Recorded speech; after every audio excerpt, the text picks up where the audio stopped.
So thank you for signing up to our workshop. I'm Donna Brunton, one of the project officers with the Scottish Gambling Education Hub based at Fast Forward, and joined today by my colleague Tina Reuter, who's also part of the team, and we'll be jointly delivering our session today. I'm just going to put up my presentation on the screen here. All going well with technology, everything behaving. Oh, that's not gone right for some reason, Tina. Oh, started halfway through. I'll just move back then, maybe. Yeah. What is that? Yeah, that's strange. Never mind. There we go. So our presentation today, our workshop for the Youth Link, has obviously got a focus specifically on looking at safety and online safety in the Internet Safety Day. We are, as I said, the Scottish Gambling Education Hub. We're based at Fast Forward, a youth charity in Edinburgh. Our CEO did a really comprehensive overview earlier on this morning. Tina and I are trainers with the Scottish Gambling Education team. And what we do is deliver free training workshops to staff and volunteers throughout Scotland on gambling education and prevention work. And we also have Twitter, in case you would like to tweet or follow us on Twitter, at Gambling Edu Hub. So for time, I'm just going to move on to give an overview of what we're planning to cover in the session. A little bit of history, I think, is also helpful. I also want to just stress that this can be quite an emotive subject, and I think it's really important that we take care of ourselves today and make sure that if anything we're uncomfortable with, that we feel free to have our cameras off or take time out, because it is quite an emotive subject. For the purpose of today, it is an interactive session. We're going to be using Mentimeter, which I'll send you the details shortly. But if you do have a second device to hand, like a phone, or open another page on your browser, that would be really helpful to do that while we've got the chance. And the session will be conducted using Mentimeter. So if you've not got a second device, we can manage the chat box. Any comments you want to add, or if you just want to take yourself off mute and verbally add your thoughts, please do. It's quite an informal, interactive session. So just to give a bit of background about the Scottish Gambling Education Hub, we're going into our 4th year now. We're funded by Gamble Aware. And as I said before, the philosophy behind the hub is to train practitioners and volunteers throughout Scotland on gambling harm and prevention programmes. And the way that we do that is on Eventbrite. We have regular two weekly sessions for you to attend to do a foundational gambling harm training course. I will send you the link to that at the end of the session today so that you can have a look at that Eventbrite calendar. Or you could organise a focused tailored session for your team to learn more about gambling harms and gambling education, specifically in the UK and in Scotland. And all our training is free, so you don't have to worry about any finances involved in that. We can also arrange any kind of follow-up sessions that you may need in order to help you with your gambling education and prevention work. And that also includes a direct session to young people and parents and carers. We're also very fortunate that we have a resource called the Gambling Education Toolkit, which is a flexible universal resource that you can adapt in order to deliver gambling education and prevention. We recognise a lot of people don't have time to go and start training from scratch, so that by having the Gambling Education Toolkit already there for you to adapt to your client group, and it's suitable for individual and group work for working with young people and parents and carers. We will make sure that you also get sent that link at some point as well, because we think that might be helpful. But if you sign up to one of our training webinars, you can experience more information and some of those activities, which we will be running today in the session as well. In order to deliver training around gambling education and prevention, and to run workshops. We recognise that money is really tight for organisations. So we're really fortunate and delighted that we do have a fund that you can apply for up to £1,000 in order to do some kind of piece of work with the young people you work with, which it might be a film, it might be a leaflet, it might be an activity, and we will send you the link for that towards the end of the session as well, so that we've already got up to £1,000 grant in order to help your journey in delivering gambling education prevention. We also have quarterly our Scottish Gambling Education Network meetings, known as SGEN, and that's where you can sign up to hear what is happening around gambling education and prevention throughout the whole of the UK. We have different themes. The last one was looking at stigma around gambling, especially relating to how women are treated and responded to regarding their gambling activity and harms. And our next one will be coming up May, June time. So keep an eye on that Eventbrite calendar for the date of the next SGEN. It would be great to see you there. So in the session, we're going to it's really important to actually acknowledge what the online world actually means for young people. And what do we actually mean by that term, digital well-being? What are the connections, which have been touched on briefly today, between gaming and gambling? And looking at it when it does start to impact gambling harm and the definition of gambling disorder. And of course, like any workshop, it's really important that we give support and places where you can signpost and strategies for harm reduction in order to start building on those areas of work and have those conversations. So they will be doing that towards the end of the session. So in order to access the presentation at the moment, if you go onto that second device and go to www.menti.com, it'll ask you for a code, and it's 9538882. Tina will also put that in the chat box for us, or you can use your phone and use we're so up to date at the hub, you can click on that QR code to access the presentation. If you have any problems logging in, just send Tina a message there in the chat box and we'll do the best to support you. It is only a 1 hour workshop, so please feel free just to verbally communicate if you prefer. So I did a session with the NSPCC on internet safety, and I've done a few sessions. And one of the things that my colleague at NSPCC did, which I thought was very empathetic, was to actually ask the question, how do you think young people are feeling before engaging in online activity? So if you want to give us some thoughts about how do you think young people might be feeling before engaging in online activity, and we'll get those coming up on our screen. If you just want to put them in chat, Tina can do it for you, or you can also verbally just say.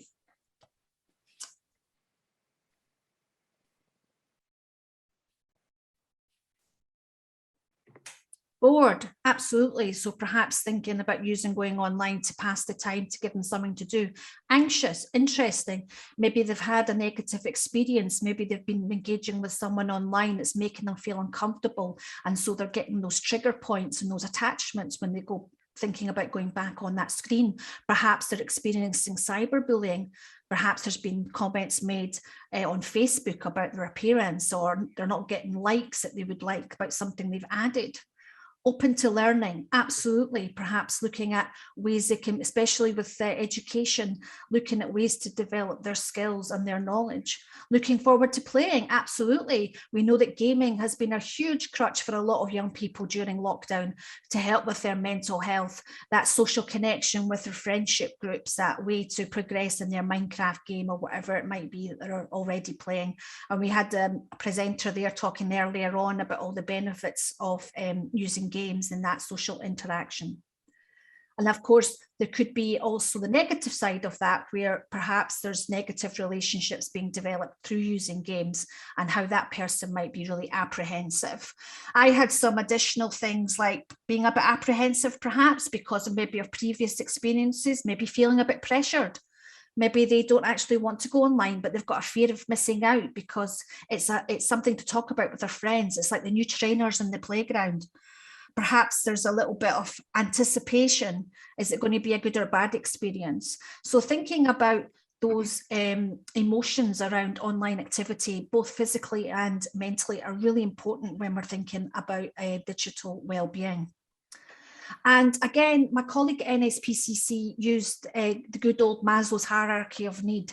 And I just wanted to evidence that the reason why we put that on our presentation was to think about what the online world actually means for young people.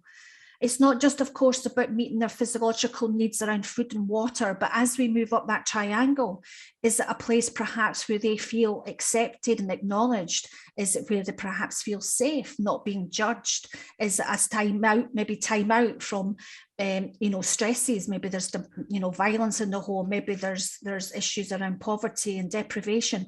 So perhaps that online world gives them that feeling of security and acceptance, moving up to that feeling of belonging.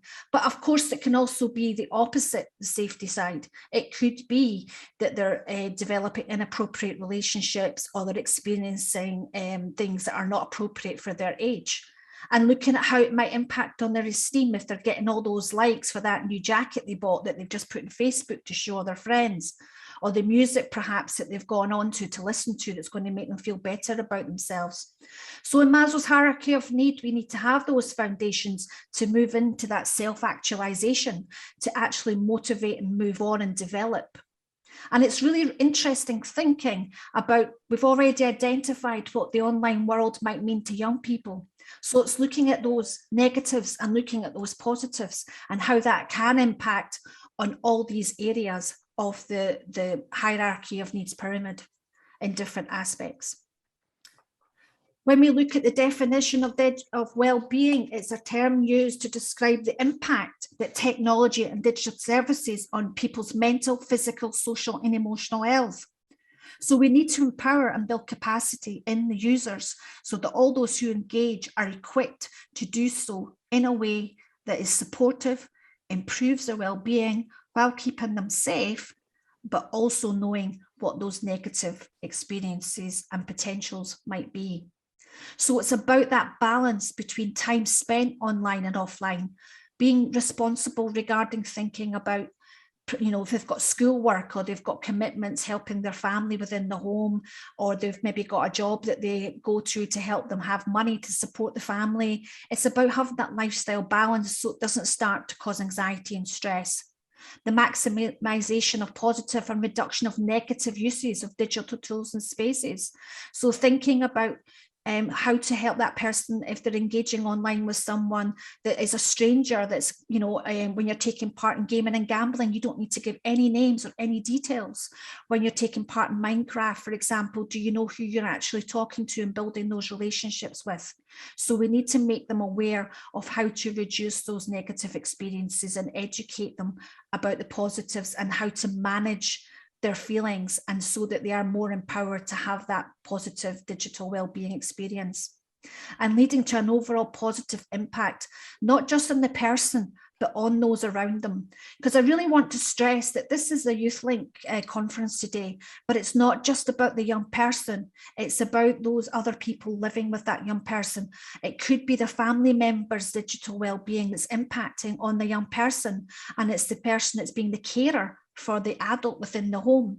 Let's face it, in a lot of homes, it is the young person who's the educator and who's the knowledgeable person about technology. And they're relying on that trust and that openness to educate everybody in the family home, not just about the young person being aware of those risks. So when we think about what young people are doing online, we've got a selection of different examples. So we know from today, for example, with young people accessing gaming, and Tina's going to talk a bit more in detail about what that means around risks associated, particularly around gambling. We've got media consumption, and of course we've had to turn to online working from home and studying from home. So looking at the types of activities and what the risks might be, and getting that balance between having those positive and negative experiences. So for example, using social media, being aware of who you accept friendship requests from. Do you go on there to look and see how many likes you've had since you last went in? Because that is going to impact on your mental health if things haven't gone as well as expected. Thinking about digital poverty. What about the young person who doesn't have access to online or who's only recently been given a device? Where does that come when it comes to inclusivity? Where does that come to when we think about that Maslow's hierarchy of need? So we really need to make sure that those who are already vulnerable are being made aware of the types of activities they may be doing online and the balance and the risks associated. So let's look at some awareness of those risks. So things like cyberbullying, invasion of privacy, identity theft, seeing offensive images and messages, presence of strangers and grooming. Hard reality during this whole period has been the increase of young people being exposed to images and pornography online from the most recent NSPCC update.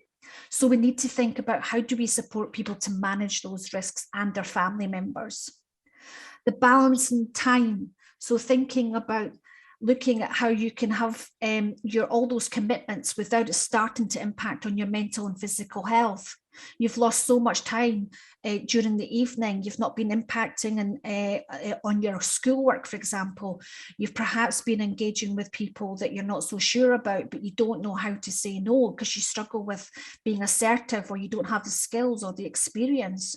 Thinking about how you can open those conversations with your carers and family members or friendship groups in order to help those experiences turn into positive ones, and limit those negative uses. So thinking about where are you exposing yourself to those risks, and how can you put in blocking software, for example, into your device? How can you block financial transactions, perhaps because you've spent too much money on your gaming and that's going to impact on the family household? So becoming educated about some of those abilities to block those negative experiences. And thinking about, if you're already having awareness of those risks and the balance of the time behaviours increasing, it means that it's going to have a negative, positive impact on those people around you and on the person themselves if we add those 2 points together. So we really want to acknowledge the online world is a young person's world. It's becoming more so. So what does that mean for making sure that it's not impacting on their physical, mental health? They do feel empowered, they feel educated, they feel they have choices.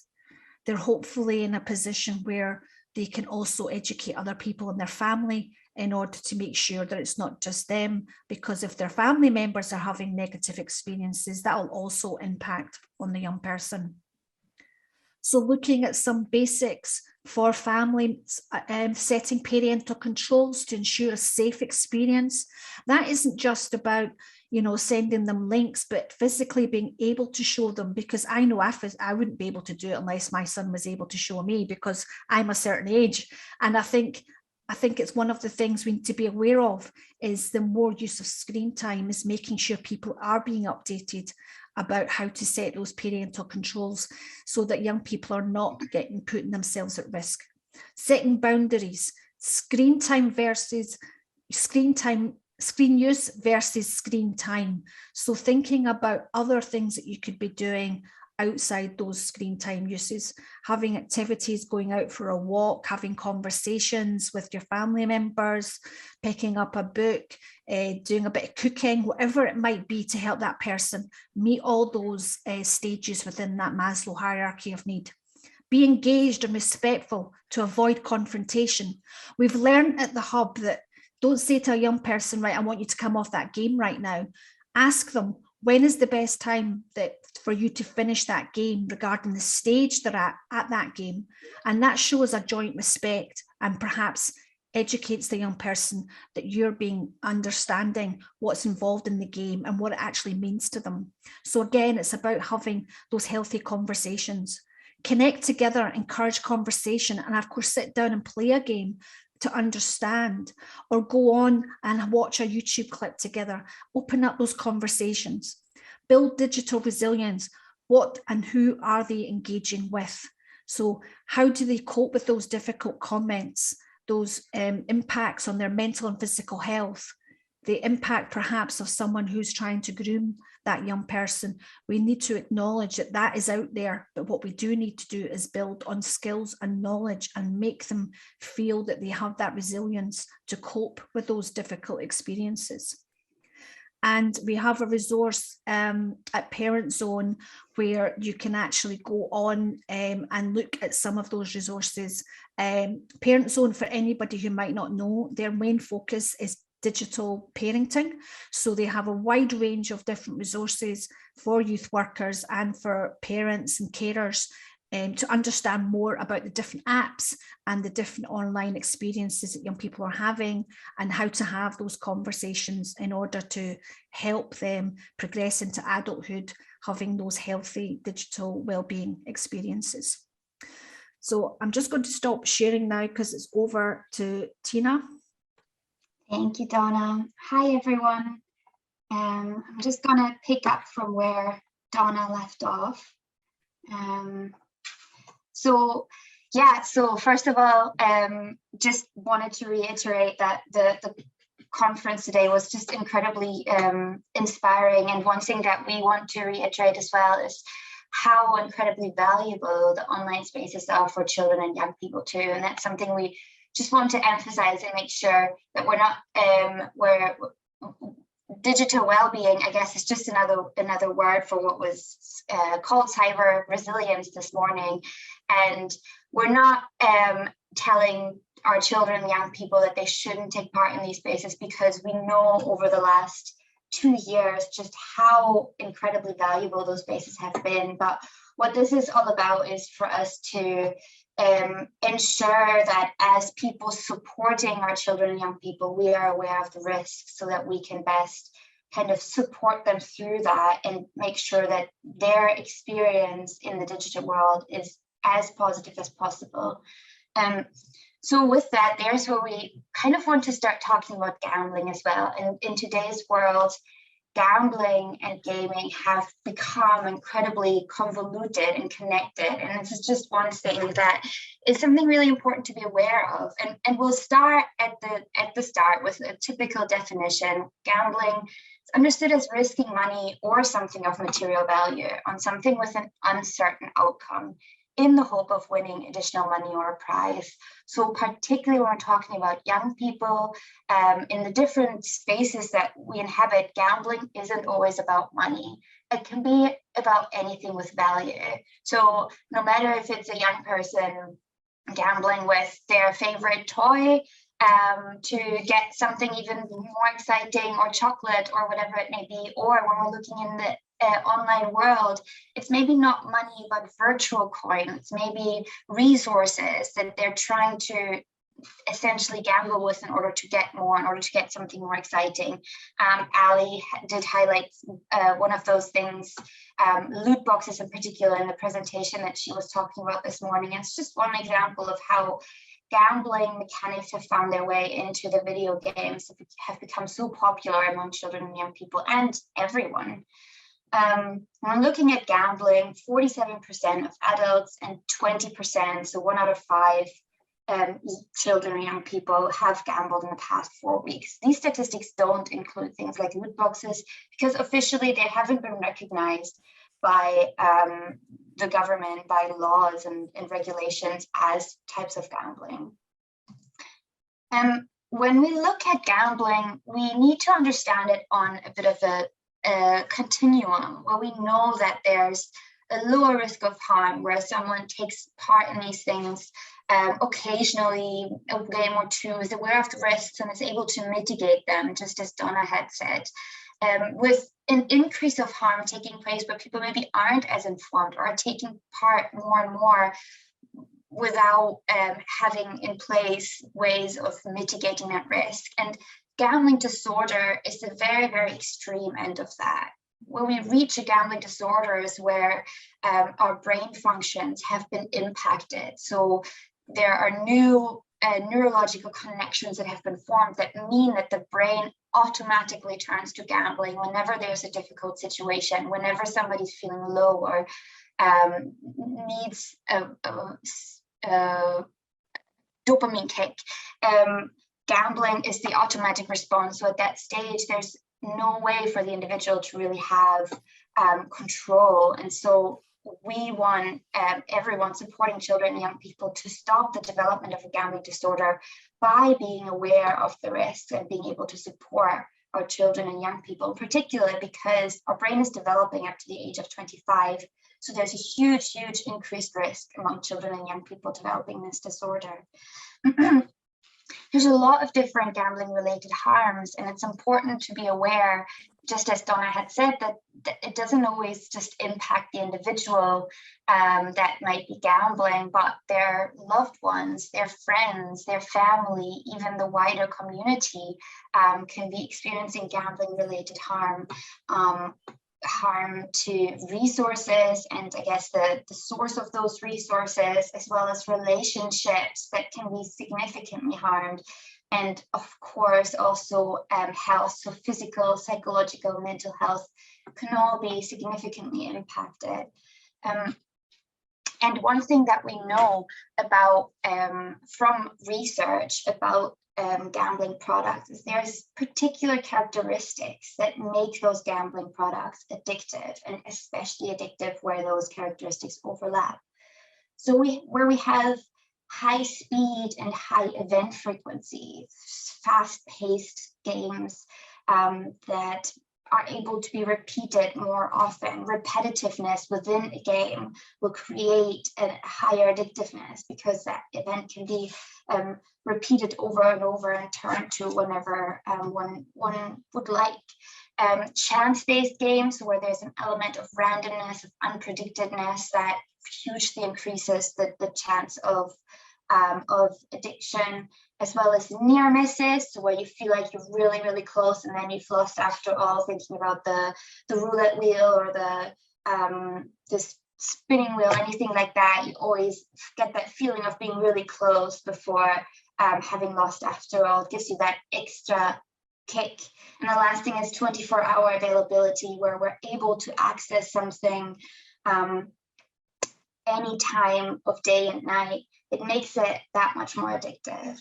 And when we're now looking at modern video games, very often we can find some or all of these characteristics being identified in games. And this is because, I've loved Karen Reynolds' presentation this morning about sludges. I think it fits into that really well, because modern video game designers have utilized strategies from the gambling world in order to hook people in order to encourage them to take part in games for longer, for extended spaces, return to it anytime and more often, so that the gaming industry is able to make more money off that game. But what it means is that it introduces new harms to players and has the potential to be more addictive.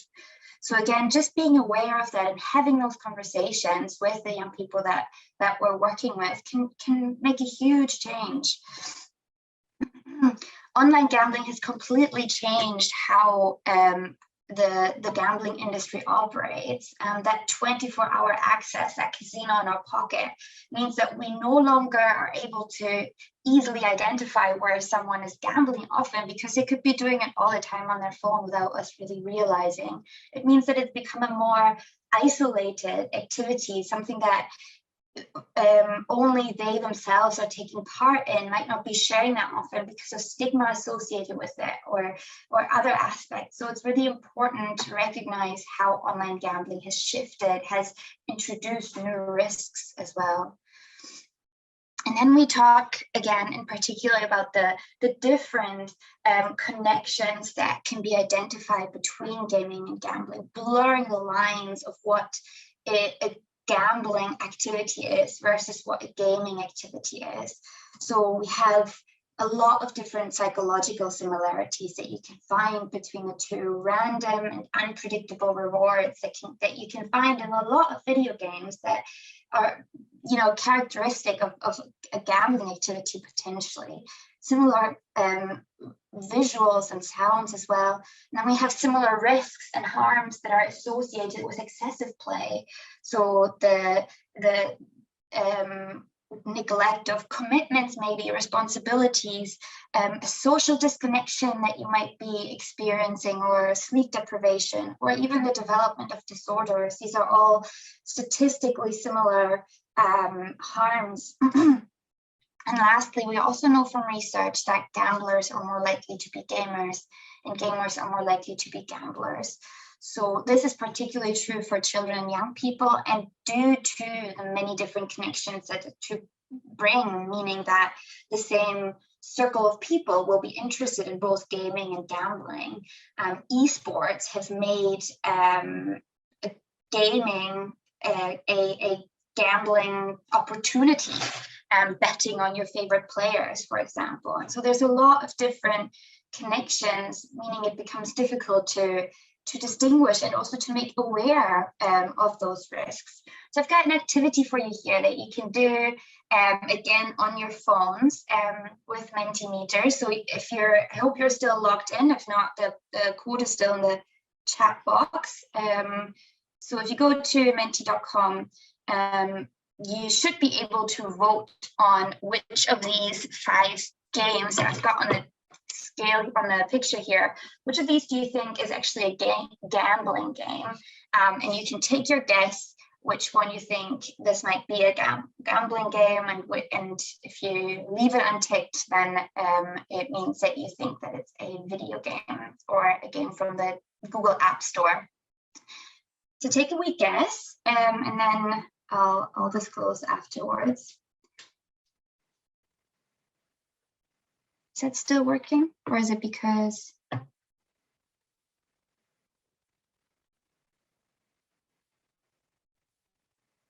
My slide is still at the digital well-being, but that might just be my iPad. What does it say on the top of my screen? Because I can't see that on the above.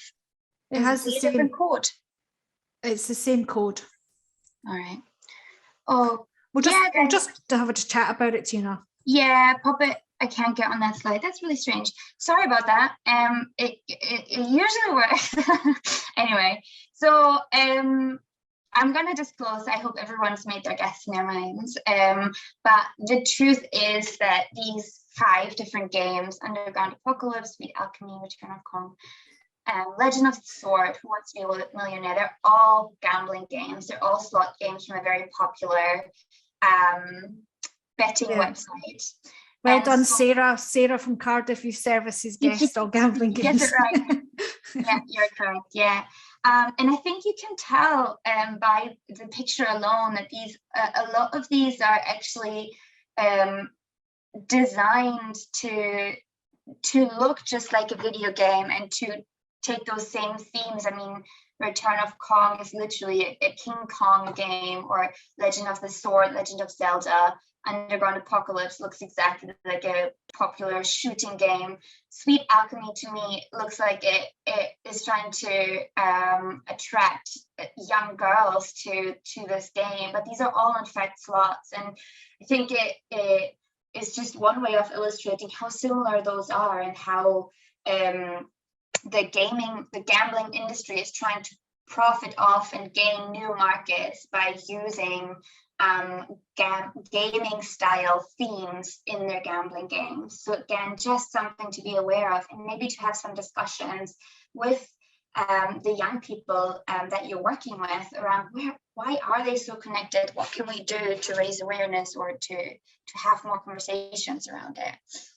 Loot boxes. Ellie this morning showed us a video of an example of a loot box. So loot boxes are things that you can purchase, often with in-game currency that can be exchanged for real-world money, but you don't know what it actually is until you open this thing up, which means it is exactly like a form of gambling, essentially, because you don't know what you get until you've actually purchased it. Very often it can be something that you really weren't looking for, like Maxwell in that video was really disappointed, but then it can also be something incredibly valuable that you've been waiting for, that is completely going to change your game. Loot boxes are in more than 60% of games in the Google Play and App Store, and half of those are actually rated suitable for children aged 7 and over.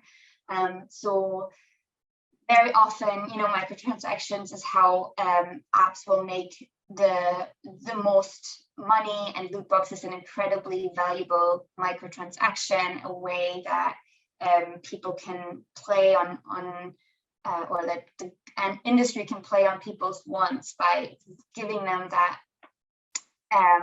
opportunity, fake, unreal expectation of winning something exciting.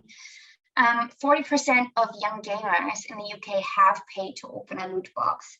So again, when we're looking at the statistic at the start, children and young people gambling, only 20% of them actually taking part in gambling.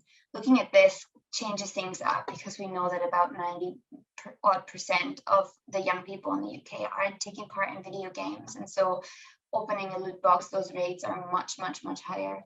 And then we also know that 1 in 3 young UK gamers struggle to track their spending on loot boxes, and 1 in 10 had borrowed money that they couldn't repay to spend on loot boxes. You can see real kind of concern there in terms of children and young people maybe being unable to manage or to really stay in control of that spending, because maybe there's not been that limit setting, or there's not been any support given around how can you stay in control, how can you manage that. I thought the presentation by Paul Keating, Games Are Political, again, a really, really interesting way of looking at it. He suggested playing a game like FIFA with a group of young people together, where there's a ton of those loot box mechanics, and essentially you can only really play a good FIFA game if you have really, really good players, and you can only get good players if you purchase these player packs that are loot boxes where you don't know what you're going to get. So what it means is that more money can buy you much, much bigger advantage, which is just another reflection of how this game understands our society to work and wants to take advantage of players. So again, those conversations can be had with young people, and just making them aware of it can really lead to huge positive outcomes in terms of their own management of risk. So that's where we talk about gambling education and harm reduction. We've got a lot of different pieces of advice for you that you can maybe utilize and build into your practice. So setting playing time limits and taking regular breaks is one thing that can be really helpful, just in order to provide that moment of reflection when you're playing video games, but also when gambling. It's really, really important that you manage time and take those breaks. Spending limits are incredibly important, being aware of how much an individual is happy to spend, setting that maybe monthly limit, and really tracking how much you're spending, because especially in video games and those app games, it's £1 here, £1 there, £3, £5, whatever. But when you look at that monthly statement, all of a sudden is when you realize how much money may have actually come out of that game, or have been spent on that game. Don't play if you're feeling angry, upset, or lonely. This is advice that we give both to people playing video games, but also people that may be taking part in gambling, because this will encourage your brain to start building a habit around it, because both video games and gambling games give you a higher kick of dopamine. So over time, your brain can learn to seek that dopamine, to turn to that gaming or gambling, build a habit around it. And from there, it can be really difficult to manage and reduce that and stop the development of potentially a gambling disorder. So again, just something to be mindful of. And then learning more. Having those conversations about gambling like mechanics, about gambling harms, about the gambling industry and how it's trying to gain more take more money out of our pockets, but also about the gaming industry and how that's trying to manipulate how we're spending, how often we are using that game. So again, just having those conversations can make a huge, huge difference. And lastly, I think this goes without saying, but playing alongside young people can have so many different valuable outcomes, something to stress, not just for you as youth workers, but particularly to maybe encourage parents to become part of that world that their young people are a part of, that's so important to them, that really defines their interests, their hobbies. Being a part of that, understanding it better, it builds so many positive outcomes, positive experiences and relationships. So really important to encourage that. These are pieces of advice that we offer to anyone, again, that's working to maybe reduce or to raise awareness of gambling, but also I think this fits in really well when we're talking about gaming harms. Avoiding one-off sessions, simply because when we talk about it once and then drop it and never talk about it again, it really doesn't have that desired effect. It needs to be built into what we do. It needs to be something that we can address holistically and repeatedly, and make sure that that it's something that's very easy to talk about for the young people as well. Busting myths and challenging stigma. When we're talking about gambling, there's a lot of different myths and fallacies that people tend to believe that should be challenged and can be challenged, like my gambling only affects me.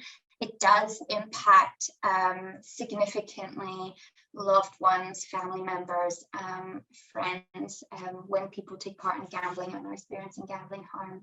The worst that could happen is that you lose some money. I think I've showed you the list of harms that are associated with gambling, and there is a lot of additional risks involved. Only people addicted to gambling experience harm. Harm can be experienced by many people, not just by those experiencing a gambling disorder. So again, just something, different things that can be challenged that you can facilitate conversations around and make sure that when people understand the nuance behind it and are able to bust those myths themselves. And then lastly, hugely important is to build that resilience, that cyber resilience, but just overall resilience, I think is hugely important. Reducing the risk factors that are associated with it, which means that our children and young people are experiencing positive digital well-being, are benefiting from the digital world that they're taking part in, and are experiencing huge benefits from it, and that we can achieve by using that life skills approach, building resilience, building coping mechanisms, ensuring that the tools are in place to mitigate the risks that may be involved, and involving the wider support network wherever possible. So speaking to an individual, one young person about their gaming or gambling behavior or potential harms can be good, but if you involve the whole group of friends and family, if you involve, the family network, it can just have a really positive impact and a hugely higher success rate as well. So I suppose this probably won't work now either, but I guess my question to you would be, how can we support our young people to be more digitally resilient? And I'd love if anyone has any thoughts, any contributions, go ahead and unmute yourselves, and love to hear your thoughts as well on this. Is there any kind of points that you have that would maybe be valuable to add into this? You can add it to the chat box, but you can also go ahead and unmute yourselves around what can we encourage our young people to do? How can we support them to foster that a bit more? Look at that.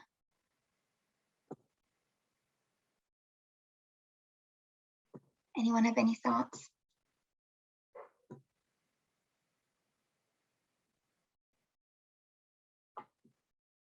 Okay, we do have some time for questions and things in the end, so I'll come back to that. But this is some of the support services that we have available. So I would encourage you, if you want to find out more about gambling in particular, if you want to find out more about where you can support someone, maybe refer someone, or just find out a bit more, gambleaware.org is a really good website. They have a hotline and a chat service that's available 24 hours, and really easy way of referring to the National Gambling Treatment Service. And there's also a dedicated young people service that is managed through that now as well. So a really helpful resource. Parent Zone, Donna had mentioned Parent Zone at the start as well. They have a wealth of resources regarding families kind of embracing that online world. We have Internet Matters, which is another great resource for how we can help keep children safe online, and Childline, of course, a really great form of support for children and young people.